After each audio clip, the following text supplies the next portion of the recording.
नमस्कार, मैं हूं संजय शर्मा। आप देख रहे हैं 4PM न्यूज़ नेटवर्क। कुछ बहुत प्यार भरा संवाद मैं आपसे करना चाहता हूं, अगर आप भारत के नागरिक हैं तो ध्यान से सुनिएगा। और मैं चाहता हूं कि इस वीडियो पे आपका मेरे को राय भी पता चले, आपका कमेंट पता चले। मैं जानना चाहता हूं कि देश की राय क्या, लोगों की राय क्या है। मैं बात कर रहा हूं रवीश कुमार की, क्योंकि मैंने देखा कोई व्यक्ति एक विचार कैसे बनता है कि पिछले 7-8 दिनों में मैंने महसूस किया कि कोई व्यक्ति किस तरह देश की आत्मा में धड़क सकता है। नाम है रवीश कुमार। आप अगर उससे चिढ़ते भी हैं तब भी ये वीडियो देखिए, मेरे कहने से देख लीजिए एक बार। ये तो सारे किस्से पता ही हैं सबको, मुझे बार बार दोहराने की ज़रूरत नहीं है कि एक चैनल था NDTV, उस पर एक प्राइम टाइम शो आता था, रवीश प्रस्तुत करते थे और सरकार को और सरकार के चंपुओं को बहुत अटकता था। लगता था कि रवीश क्यों बोल रहे हैं सरकार के खिलाफ। जिस दौर में गोदी मीडिया के सारे बड़े से बड़े पत्रकार साहेब के जूतों पे पॉलिश कर रहे हैं, उस दौर में एक पत्रकार मुखर होकर बोल क्यों रहा है। सवाल यही है, और इस समय लोकतंत्र का सबसे बड़ा सवाल यह है कि आप बोल क्यों रहे हैं, आप दरबारी क्यों नहीं हैं। और सरकार को भी वो रीढ़ की हड्डी वाले लोग बहुत अखरते हैं जो बोल रहे हैं। तुम दिन को अगर रात कहो तो हम रात कहेंगे। सरकार को लगता है एक बड़ा समूह हमारी प्रशंसा में लगा हुआ है, तो ये चंद लोग कौन हैं जो हमसे सवाल कर रहे हैं। राजा ने कहा रात है, राजा ने कहा रात है, रानी ने कहा रात है, संतरी ने कहा रात है और मंत्री ने कहा रात है। ये अलग बात है कि ये दिन की बात है, जो तुमको हो पसंद वही बात करेंगे। तो उस चैनल पे जब रवीश कुमार दुनिया भर में सुर्खियां बटोरने लगे, उनके ऊपर पिक्चर बनने लगी, कनाडा, न्यूयॉर्क, लंदन, हर जगह रवीश कुमार की धूम होने लगी। सरकार को लगा, कारिंदों को लगा कि एक व्यक्ति अंतर्राष्ट्रीय स्तर पर ख्याति बटोर रहा है। वो बता रहा है दुनिया में कि गांधी का देश कैसा है, वो बता रहा है कि महात्मा बुद्ध का देश कैसा है। दुनिया का सबसे बड़े अवार्ड उसको मिल रहे हैं, मैग्सेसे पुरस्कार उसको मिल रहे हैं। जिस पुरस्कार की कल्पना लोग कर करके तरस गए, वो पुरस्कार उसको मिल रहे हैं। तो फिर ये हुआ कि साहब चैनल ही खरीद लो, ना रहेगा बांस और ना बजेगी बांसुरी। कुछ लोगों की आत्मा को छोड़ दें तो शायद अडानी भैया इस देश में सब कुछ खरीद सकते हैं। चंद लोगों की आत्माएं, चंद लोगों का जिगर, चंद लोगों का कलेजा और चंद लोगों की हिम्मत बची है जो अडानी जी नहीं खरीद पाए हैं। उसमें से एक रवीश कुमार है। कोई मुश्किल भरा काम नहीं था रवीश के लिए, वो नौकरी करते रहते NDTV में। थोड़ा सा भी झुकना था, थोड़ी सी तो स्क्रिप्ट चेंज करनी थी, और कौन पूछ रहा था। सैलरी पैकेज भी दुगना तिगना 4 गुना हो जाता, बस थोड़ा सा झुकना था। मेरे लहजे में जी हजूर ना था, इसके सिवा मेरा कोई कसूर ना था। रवीश के लहजे में जी हजूर ना आ पाया और रवीश ने एक दिन त्यागपत्र थमा दिया जैसे ही अडानी भैया की NDTV में एंट्री हुई। क्या समस्या थी? देश में सैकड़ों लोग काम कर रहे हैं, हजारों लोग काम कर रहे हैं, पत्रकारों की रीढ़ तोड़ दी है सरकार ने। मैंने कहा ना, चरण वंदना के रिकॉर्ड तोड़ दिए हैं पत्रकारों ने। रवीश भी कर सकते थे। एक किस्सा बताता हूं। गुरु नानक जी के पिता ने उनको जंगल भेजा बकरी चराने के लिए। कोई काम नाम नहीं कर पा रहे थे, वो गए, ईश्वर की लौ में तल्लीन हो गए। बकरी कहीं चली गई, वो बैठे हुए हैं। घर पे आए तो घर वाले चिल्लाए थे, बकरी भी नहीं चढ़ सकती। कहाँ गए थे, कहाँ ध्यान था? उस व्यक्ति का ध्यान अपने आराध में था, अपनी काम में था, अपने ईश्वर में था। अगर नानक बकरी चरा देते तो दुनिया में हजारों लोग बकरी चरा रहे हैं, लेकिन नानक कैसे होते? वो ईश्वर की लौ चरा रहे थे। रवीश भी इन चरण वंदना करने वाले पत्रकारों की तरह हो सकते थे, लेकिन दुनिया फिर रवीश को सलाम कैसे करती? फिर रवीश ने घोषणा करी कि मैं YouTube चैनल पर आ रहा हूँ, देश में अपनी बात कहने आ रहा हूँ। तो मैं जो जिस बात पे कह रहा हूँ, मुझे बहुत हंसी भी आई और तरस भी आया कि इस देश में संसद हमारे लोकतंत्र का मंदिर है, लोकतंत्र की आस्था है, लोकतंत्र का सबसे बड़ा द्वार है। और मैं ये मानता हूँ कि जो संसद में बैठते हैं वो बहुत योग्य हैं, विद्वान हैं। उसमें से एक सांसद हैं डॉक्टर निशिकांत दुबे। आपको याद होगा एयरपोर्ट का किस्सा, भाई अपने रॉ में थे, घुस गए थे कि शाम डूबने के बावजूद हमें हवाई जहाज हेलीकॉप्टर उड़ाना है, बड़ा बवाल हुआ था, FIR लॉन्च हुई। तो उन्होंने लिखा कि एक ट्वीट किया, मैं पढ़ के सुना देता हूँ आपको। कुकुरमुत्तों की तरह उगाए गैर कानूनी यूट्यूब पत्रकार, गूगल इंडिया फेसबुक का दुरुपयोग, गाली गलौज, माता बहनों के खिलाफ अपशब्द कहने, इस तरह से पनपे आप जीबी पत्रकारों को कानूनी दायरे में लाने के लिए 3 जुलाई 2019 को लोकसभा में दिया वक्तव्य है, जिसे सभी पार्टी के सांसदों ने साथ दिया। सभी पार्टी के सांसदों ने, मैं कम से कम 50 सांसद ऐसे जानता हूं जो व्यक्तिगत रूप से रवीश के साथ आंखें बंद करके खड़े हैं। मैं 50 इसलिए कह रहा हूं कि 50 मेरी जानकारी में है, और अगर साइलेंट वोटिंग करा दी जाए तो मैं दावा कर सकता हूं जितना मोदी जी का समर्थन कर रहे हैं सांसद, उससे ज़्यादा लोग रवीश का कर देंगे, भाजपा के सांसद भी कर देंगे। क्योंकि बीजेपी के भी बहुत सारे लोगों का मानना है कि इस देश में लोकतंत्र की इस तरह हत्या पूंजीपतियों के द्वारा नहीं की जानी चाहिए।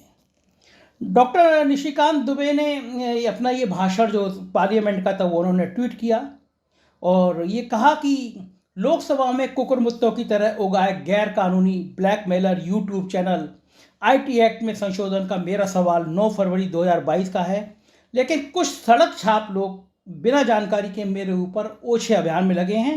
लगे रहिए, देश टुकड़े टुकड़े गैंगों के हाथ में नहीं जाएगा। एक बड़ी बढ़िया लाइन है ये कि लगे रहिए, टुकड़े टुकड़े गैंग में नहीं जाएगा। और फिर उन्होंने लिखा कि झूठ की मशीन मिस्टर कुमार का कैरियर ख़त्म हो गया, उन्हें कौन पूछता है, उनका इस्तीफा हो गया। गोस्पेल कुमार, उनके चंपू हों, उनके चम्मा समर्थकों के लिए भाषण दिया पार्लियामेंट की। लेकिन पत्रकार खत्म नहीं है, पत्रकारों की एक जमात है जो कम से कम मजबूती के साथ इस तरह सांसद जी को उनका सही रूप दिखाने के लिए मौजूद हैं। एक बहुत बहादुर पत्रकार है रोनी सिंह, आप सब जानते होंगे उनको। 9-9.5 लाख लोग तो उनको ट्विटर पर फॉलो करते हैं, पूरी दुनिया में पढ़ी जाती हैं, बहुत बोल्ड हैं और देश के अंदर उन्होंने वो स्टोरियां की हैं जिन्होंने पूरे देश में तहलका मचाया है। और रोनी जी के एक ट्वीट ने सांसद जी को चुल्लू भर पानी में डूब मरने लायक पोजीशन में पहुंचा दिया। रोनी ने कहा कि कैरियर खत्म करने की मशीन का नाम है निशिकांत दुबे, जिसके साथ आए उसकी लुटिया डुबो गए। मिसाल के तौर पर उमा भारती, एक समय में उमा भारती के चंपू हुआ करते थे निशिकांत दुबे। गोविंदाचार्य जी की अटैची उठा के आगे पीछे घूमने वालों में से एक थे निशिकांत दुबे। प्रमोद महाजन, दरअसल प्रमोद महाजन का जो टेम्परामेंट था निशिकांत दुबे का उससे बहुत ज़्यादा मिलता जुलता है। कारपोरेट घरानों के बहुत बड़े मीडिएटर के रूप में उनकी छवि उभरी है। रुइया बंधु, संजय चंद्रा, रघुवर दास जेटली, नितिन गडकरी, आलोक वर्मा, ये लिस्ट बहुत लंबी है। और रोनी ने फिर बाद में मजे लेके पूछा, खैर आजकल आप किसके साथ हैं? तो रोनी के ट्वीट ने एक मिर्ची लगाई निशिकांत दुबे को, और फिर चर्चा ही कि SR ग्रुप ने एक लाइजनिंग के लिए निशिकांत दुबे को क्या क्या किया, इसकी चर्चा सोशल मीडिया पे बहुत होने लगी। अब रवीश का जब वो मामला आया, रोनी ने मिर्चें लगा दी, तो पत्रकार बंधु कैसे रह सकते थे। एक बहुत ज़्यादा ऊर्जावान पत्रकार हैं, नाम है सुशांत सिन्हा, आजकल नव भारत टाइम्स के जो टाइम्स नाउ ग्रुप है उसमें आए हैं। किसी ज़माने में ठीक ठाक पत्रकार होते थे, आजकल लोग कह रहे हैं नाविका जी के जूतों पे पॉलिश करने टाइप का। आप उनका ट्वीट देखेंगे तो उनका मेंटल लेवल समझ में आ जाएगा आपको। हिंदू मुसलमान की आग लगाते लगाते, सरकार की स्तुति गान करते करते वो अपना स्तर इतना बढ़ा चुके हैं कि आप उसकी कल्पना नहीं कर सकते। बड़े बड़े विज्ञापन देता है टाइम्स ग्रुप कि आज शाम को सुशांत सिन्हा का शो होगा, मतलब बहुत बड़े बड़े विज्ञापन होते हैं कि इनके शो की मतलब पूरी टीम लगी रहती है टाइम्स की। तो भाई के 2-10 लाख सब्सक्राइबर हैं यूट्यूब पे। तो वो लिखते हैं, रवीश के लिए लिखते हैं कि भाई ने माहौल बना रखा था कि पूरा इंडिया उसे देखता है, यूट्यूब पर आकर एक्सपोज हो गए। माहौल के मुताबिक 50 करोड़ सब्सक्राइबर होने थे, पर यहाँ तो गुर्गे हाथ जोड़कर भीख मांग रहे हैं, सब्सक्राइब कर लो, बस कार्ड छपना बाकी है, मेरे चाचा का चैनल सब्सक्राइब जरूर करना। कि तब की बात है जब रवीश लगभग लॉन्च कर रहे थे यूट्यूब चैनल। तो जिसके 10 लाख सब्सक्राइबर थे वो बहुत कॉन्फिडेंस में था कि भाई मेरे 10 लाख सब्सक्राइबर हैं, रवीश के क्या होंगे। और इस देश ने फिर एक नाम, रवीश के नाम एक इतिहास और बनाया। रवीश ने चैनल लॉन्च किया और 48 घंटे के अंदर 25 लाख से ज़्यादा लोगों ने उसको सब्सक्राइब कर लिया। ये अद्भुत तक, अकल्पनीय तक, कोई सोच नहीं सकता था इस देश में कोई आदमी इतना बड़ा हो गया, इतना बड़ा ब्रांड हो गया कि वो चैनल लॉन्च करेगा और 48 घंटे में 25 लाख लोग उसको सब्सक्राइब करेंगे। किसी ने सोचा नहीं था। पहला वीडियो बोला उस पर और पहला वीडियो 75 लाख लोगों ने देखा। आज सुबह वीडियो बोला, उसको मेरे इस खबर को बोले जाने तक 10 लाख लोग देख चुके हैं। ये रवीश का तक, ये है रवीश, ये है आत्मा, ये है देश। एक इस तरह के और लोग हैं, एक प्यार के हैं कॉमेडियन, मैं कहूँगा उनको, उनके ट्वीट बहुत कॉमेडी भरे होते हैं। भारत में एक ही न्यूज़ चैनल था NDTV, जो पिछले 10 साल से सारा दिन ये दिखाता था कि मोदी ने ये बेच दिया, मोदी ने बेच दिया, और अंत में बेचारा खुद न्यूज़ चैनल बिक गया। चिंता मत करिए, अडानी भैया है ना, एक दिन आपके देश की आत्मा आपके साथ बेच देंगे, आपको पता भी नहीं चलेगा। सुशांत सिन्हा ने लिखा, फिर दोबारा लिखा, बहुत पिक्चर लग रही थी, जल्दी यूट्यूब पर सीख पाएंगे। शाहरुख को मिनटों में मिश्रा कैसे बनाएं, ऐसे दोस्त कैसे बनाएं जो बिना इंटरेस्ट के 400 करोड़ का लोन सालों तक भूल जाएं, राष्ट्रपति भवन को अपने प्राइवेट करने के लिए कैसे बुक करें। ये सब भड़ास थी, ये सब पीड़ आती कि हम रवीश ऐसे क्यों नहीं बन पा रहे, हमारी हैसियत, हमारी औकात रवीश ऐसी क्यों नहीं हो पा रही।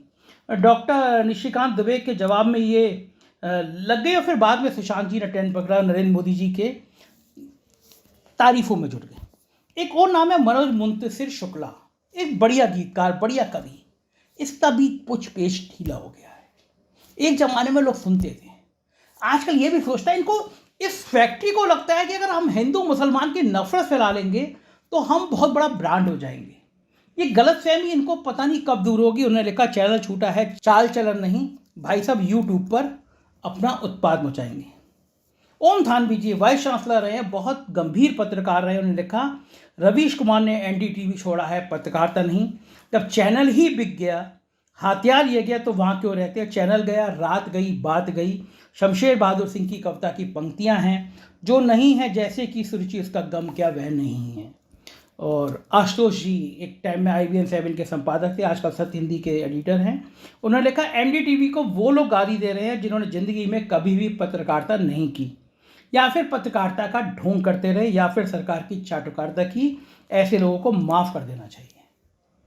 और सौरभ शुक्ला NDTV का बेहतरीन रिपोर्टर, जिसको देश के बहुत बड़े बड़े अवार्ड में, उन्होंने लिखा, सर आप रवीश कुमार के चैनल से हैं ना।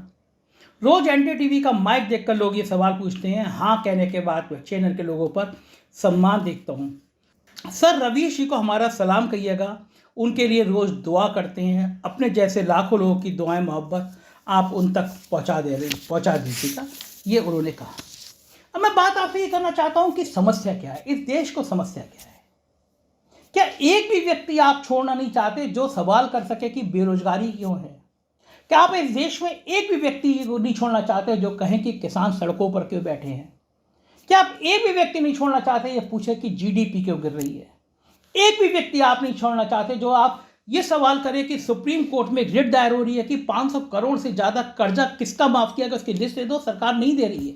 ये सवाल करें। आप नहीं चाहते कि आपके गैस का सिलेंडर बढ़ क्यों रहा है, इसका कोई सवाल करें। आप नहीं चाहते कि महंगाई पे कोई आदमी बात करे, तो फिर चाहते क्या हैं। आप चाहते हैं कि हर चैनल पे सिर्फ हिंदू मुसलमान हो सके। आप जाइए ना, उद्योगपतियों के खेल को समझिए। अंबानी का चैनल नेटवर्क 18 तमाम चैनल अंबानी ने खरीद लिए, दिन भर क्या दिखाते हैं, हिंदू मुसलमान, हिंदू मुसलमान, मुसलमानों के प्रति नफरत। और खुद क्या करते हैं, 15,000 करोड़ का बंगला दुबई में खरीदते हैं जो मुस्लिम माहौल अंबानी जी ने खरीदा है, जिसमें 1,500-1,500 खिड़कियां हैं।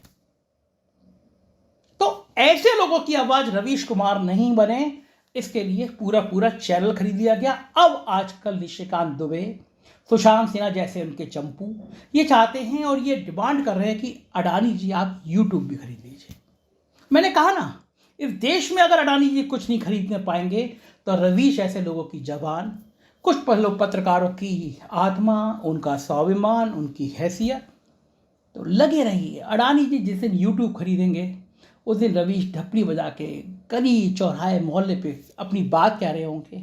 और ये देश वो क्रांति का देश है, जब रवीश देश के एक कोने से बोलेंगे तो वो बात एक मुंह से दूसरे मुंह, दूसरे मुंह से तीसरे मुंह, तीसरे से चौथे मुंह, पूरे देश में गूंजेगी। आप आवाज़ों को बंद नहीं कर सकते।